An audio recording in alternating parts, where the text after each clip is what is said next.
Welcome to Tech 10 in 10, where we unpack the latest trends in tech, leadership, and product, as well as showcase leadership journeys within the industry. Today, I'm joined by Matt Wilson, who is head of product at Stakeholder Group and has previous experience with Cinch, Wakelet, and M Brown Group, some really well-known names in Manchester. Thanks for coming. Thanks for joining. Pleasure. Thanks for How having are me. you? Yeah, I'm good, thank you. Yeah, I'm all good. I'm all good. Good, good, Nice to good. be here. I mean, this is called Tech 10 in 10, but with you product leaders, I should really call it Tech 10 in 20. I'd love to talk. Yeah. I know, I know. Do you think we're going to get through it in 10 minutes or? Yeah, I think so. With a bit of buffer. Well, I guess to an easy one to kind of get us started then. I guess obviously product is, it's one of the big topics at the minute. It has been for the last sort of 5 or 6 years. A lot of people going through product transformations, but I guess what attracted you to a career in product?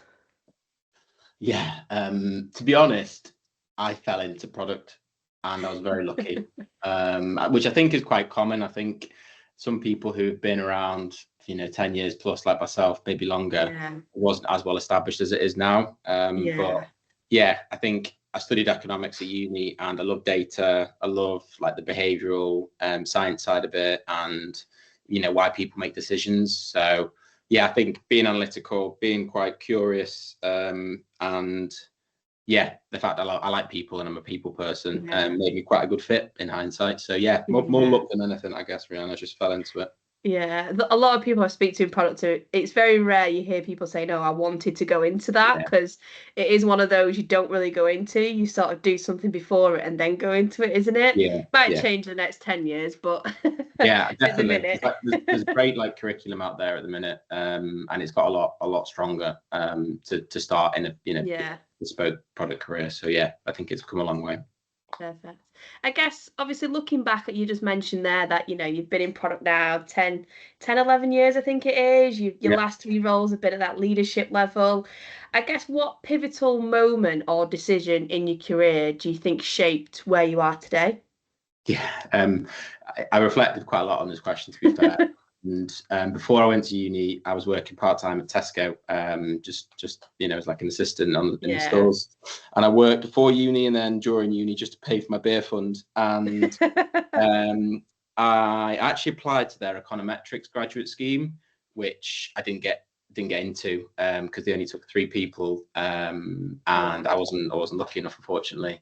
But then they said, would you want to try our I think it was called online retailing graduate scheme, which I didn't really have a clue what it would be, but it turned out to be basically working in Tesco.com's head office. And yeah, it was, I read up about it, it sounded great. And I guess the pivotal point then was we were allowed to rotate into 4 different parts of the online business. So did product, experimentation, fulfillment. So spent a good amount of time in a warehouse, and then a team that was called like web trading. So yeah, I love product. Out of all the 4, it was my favorite, and I got to work with the mobile apps team, and yeah, my old boss called Lauren, who luckily said she'd have me full time in her team. So yeah, that was probably the pivotal moment which started all.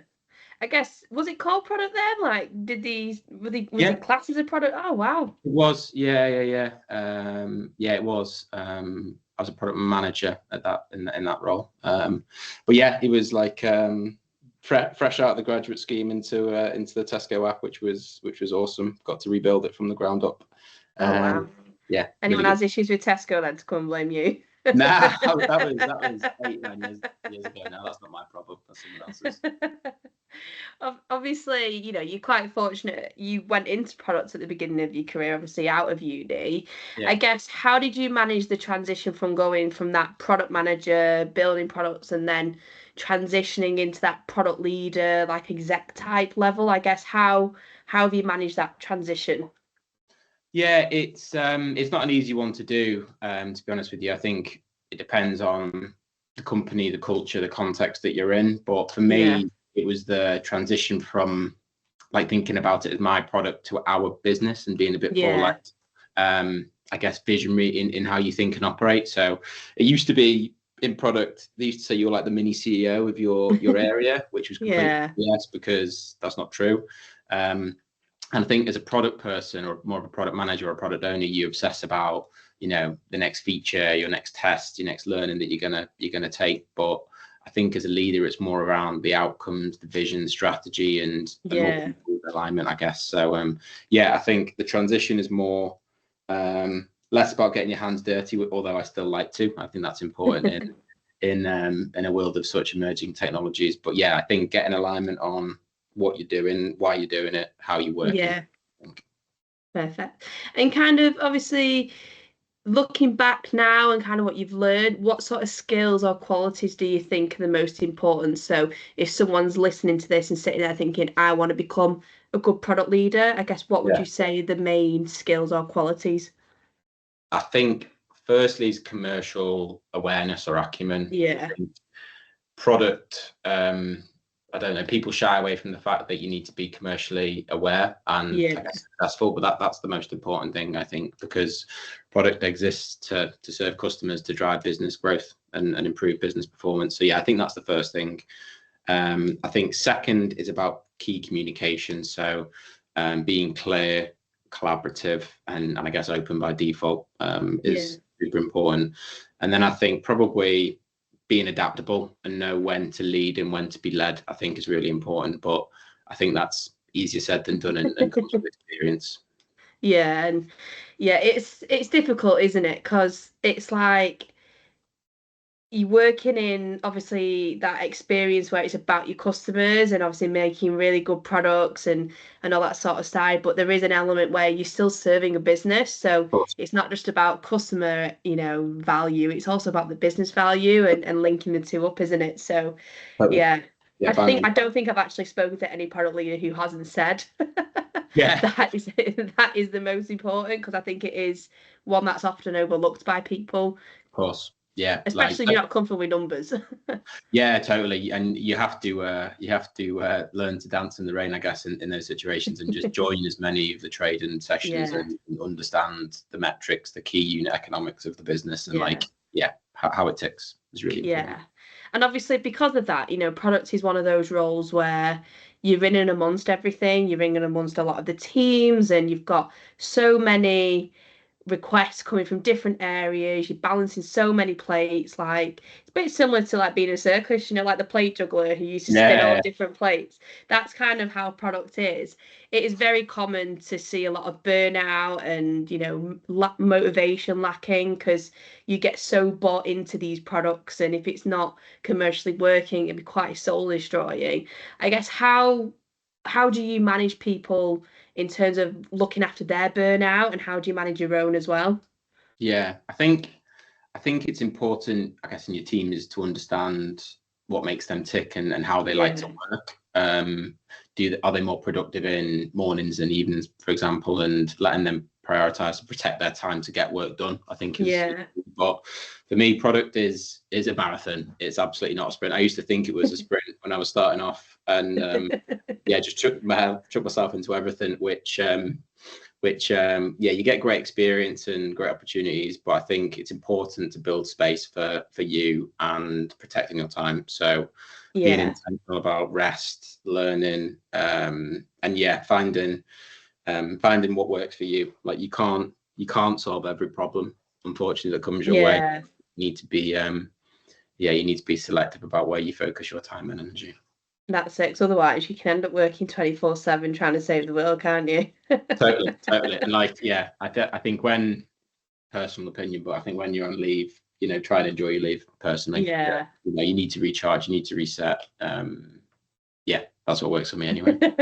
Unless you're juggling a 2-year-old, then that's a bit different. Yeah, yeah, yeah, which is change the variables at play. And obviously, you've been through this journey where you went into product when not a lot of people knew about it. It was Yeah, probably the big players who were already doing it, like your Tesco's, your Amazons, them type of yeah. businesses, I guess. And then you've been through that whole COVID journey where it just absolutely exploded. I guess, how do you think product has changed since then? So, since that 2020, where it just kind of took over, especially in the Northwest, how do you Mm. think it has changed? Yeah, I think the move to more of I guess, a product operating model, you're seeing that more common, which I think is a good Yeah. thing. Obviously, I think moving from just what's perceived as a feature factory to more of empowered teams with a clear strategy at the top, with aligned teams to that strategy, be that in OKRs or other forms of metrics. I think Yeah. that's really helped. I think obviously, the last couple of years, AI has really transformed how businesses run, Yeah. changed how we research, we design, we develop. Obviously, it's not. I still think there's a lot to do with AI in terms of Yeah. it's not perfect, and knowing when you need to have a human in the loop to check its work, I guess, and ensure Yeah. that it's not just hallucinating. But I think, yeah, it's definitely transformed the industry. And then I think probably one thing that has changed for the better is I think there's a lot more asynchronous work now, whereas before it was you need to be, in an office and seen to be doing your job. But I think Google Docs and Word docs, you can collaborate offline and leave comments, and I think that's been really beneficial. I think for me, Yeah. I think obviously still got time for big workshop and team meetings and face-to-face time, but the asynchronous side I think has been really Yeah. effective. To be fair, I think as a not even just in product, but I think as a work nation as a whole, meetings that are just a waste of time are just gone now. Like I know Yeah, so many businesses now where it's like if it's a 30-minute meeting, I'm not coming. Like yeah, stuff write it. me a summary, send it Yeah, me. Like yeah, only if it's worth my while. yeah, totally, totally. So it's good that it's having a really good impact. I guess obviously you've been that junior, you've been Yeah, in that leader managing juniors, and you've seen that you've been through the growth scale when you obviously was at Wakelet, you've been through startups, you've been through obviously Cinch when it became the monster that it was. What are the most common mistakes that you tend to see people making when they are early on in their careers, and what advice would you give them to help them avoid making them? yeah.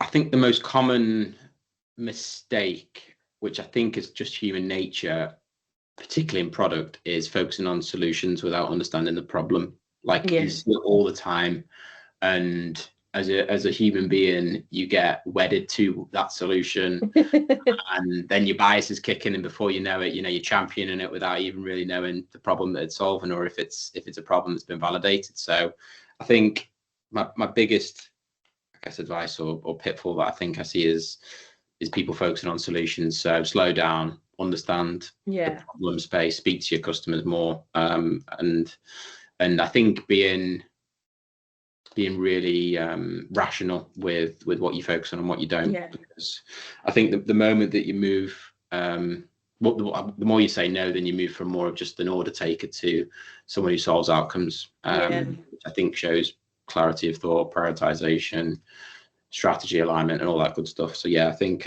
you'll get no pleasure in trying to please everyone.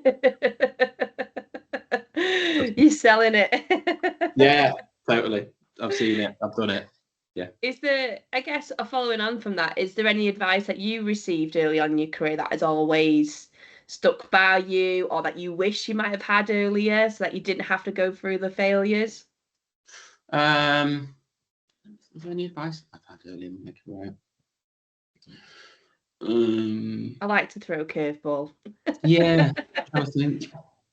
I've probably got one, but I don't know if I can say it. It's probably inappropriate. Let me come back to you. We'll add that in if I'll get you to send it in as a voice note, or you can just Yeah, send it me afterwards. yeah, I will. And obviously, where you are now, obviously you're quite, you've been in that sort of leadership role now in your last sort of three roles. What's next for you? Like, what do you see your next step being? Do you have any sort of goals or challenges that you really want to focus on over the next sort of 5, 10 years? Yeah, I think for me personally, recently become a dad, so I think first and foremost being a great parent to my daughter and partner to Steph. But I think in a professional sense, I always want to push myself and try and Yeah, do things that I don't think I can do. So yeah, that's kind of I think that's where you grow. So I think in the next couple of years, we'd love to progress in the sense of becoming a director and, eventually becoming a CPO. I think that'll be brilliant. And I think that'll be very fulfilling, to be fair. I think in another professional sense, I think getting the most out of AI and productionizing it in as many relevant customer journeys as possible, I think that'd be really, really cool. And acting as a supplement, not a replacement throughout the full product life cycle, even across the business that you're operating in. There'll be opportunities to use AI sensibly. But and obviously you've kind of mentioned, the biggest trend obviously is AI at the minute, and the scene is set really for who's going to be the first one to really embrace it and really utilize it in the best way. I still think companies are still figuring that out, aren't they? But I guess, what do you think is going to happen in the next 2 years with AI specifically then? How do you think it's going to impact the market? I think the biggest sticking point